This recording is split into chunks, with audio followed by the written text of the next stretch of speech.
I think one of the big things they said is that you would claim that Fauci masterminded the entire cover-up. And Science Magazine said, and I'm probably paraphrasing, but I think we've got it right, it's not clear which fraud and what cover-up Mikovits is talking about exactly. There's no evidence that Fauci was involved in a cover-up or that anyone was paid off with funding from him or his institute. No one has ever been charged with fraud in relation to Mikovits' allegations. How do you respond to that? Yeah, so Tony Fauci funded. So Francis Collins said, we need to do a large multi-center study to confirm what we were saying. And as soon as our paper was published, because of the implications of a contaminated blood supply, just as in HIV/AIDS, as soon as our paper was published, the National Heart, Lung, and Blood Institute, which is not under the direction of Tony Fauci, started doing studies to develop tests to identify the virus in the blood supply. So the cover-up was the way the studies were done in Science, the journal, and by the other investigators, not only by the NIAID of XMRV contaminating the blood supply and the vaccines, but because that study was what the multi-center study that we started the study design on November 4th of 2010. It was that study that Francis Collins ordered to be done when the London blood supply, where I got control samples, had 4% of the controls positive, as opposed to, and here in our original paper, we said 3.75.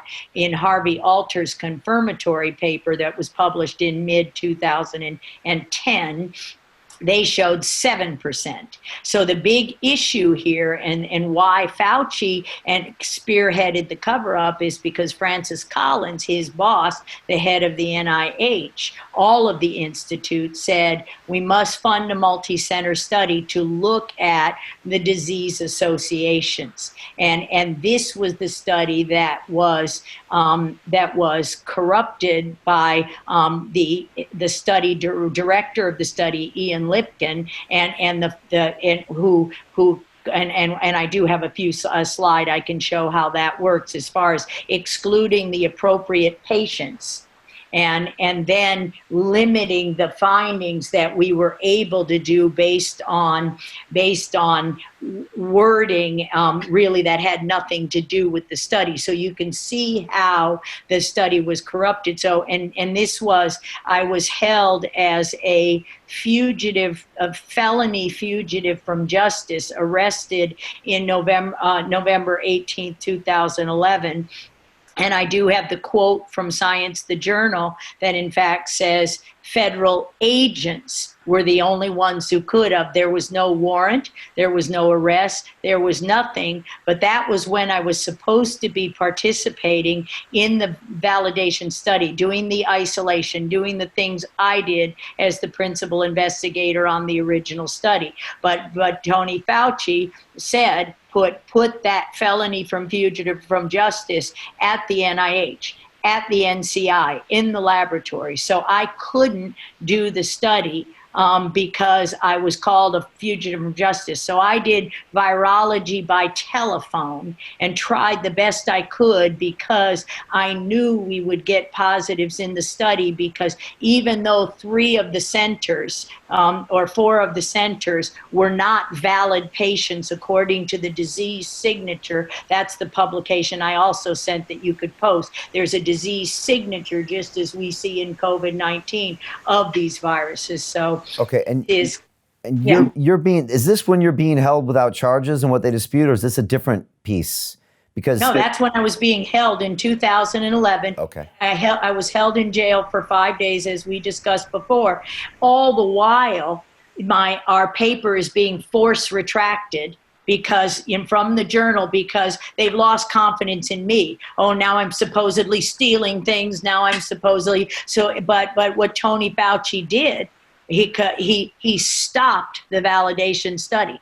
One, he kept me out of the labs. And two, and I show Harold Varmus there because the study design, Harold corrupted the study design by ordering that the infectious clone, which was not what we isolated, that infectious synthetic clone, which way overgrew the samples, he insisted some samples be spiked with that.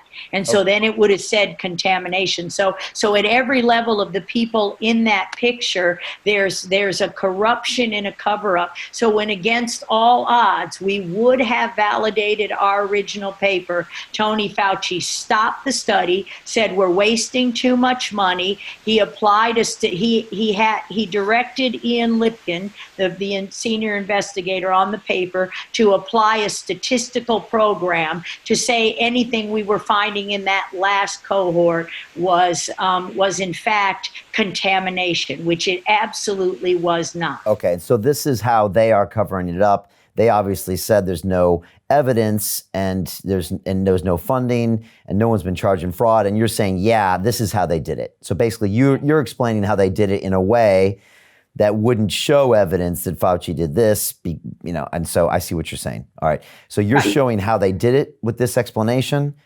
And that's obviously something that Science Magazine is saying, oh, there's none of this and this and that, because they're actually not addressing your specific arguments. Yeah, they're not. And in fact, I can, in that paper, so then they link in that article the press conference. So here's how they corrupted the study. We were only allowed, and this I'll go back to the slide for just a minute for this. We were only allowed to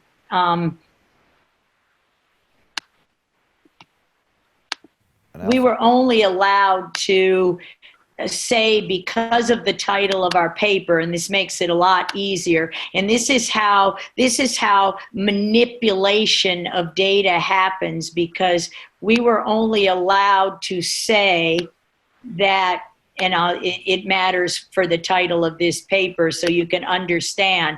So our paper originally said detection of see the word an infectious retrovirus called XMRV. Again, DeRisi and Silverman had identified sequences in prostate cancer patients, but they never isolated it.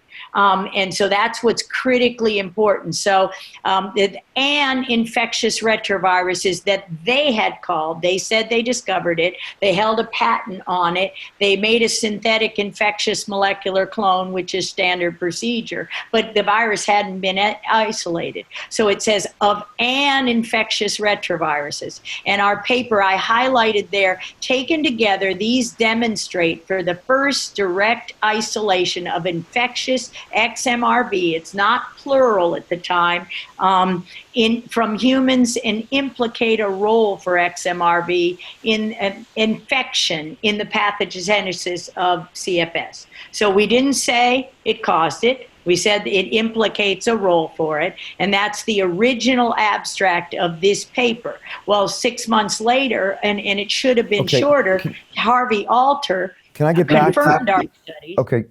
This is good. This is going very into the detail, and I still have about 6 or 7 of the things I just want to get your counters with Science Magazine. Can you? Okay, so let's do that. But that tells you, because that's a real key. The title of that paper is how they twisted the study. We were only allowed to find VP62 because Bob Silverman said it was VP62. It was that sequence that we isolated. And in fact, they made the mistake. They forced in sequencing our strains, it wasn't VP62. It never was. They held the patent. So we, in fact, had discovered and done the real isolation of a new family of viruses. And this is how it got all confused, because we were only allowed in the confirmation study to say XMRV VP62, and that virus was a cloning mistake. It was synthetic. It never was in VP. So this allowed that further cover up to happen because of this specific point that was made here. Okay, that makes sense. And now I also see cover up. Okay, and now I also see, without you being specific, it's very easy for not only mainstream media, but even a magazine like Nature to kind of gloss over this. Correct. And twist it because they're not virologists. And mainstream, and in our book, Plague of Corruption, everybody can wake up because of the way Kent Heckin Lively writes it as a 6th grade science teacher, and understanding. And so it's the understanding, it's how the words are twisted.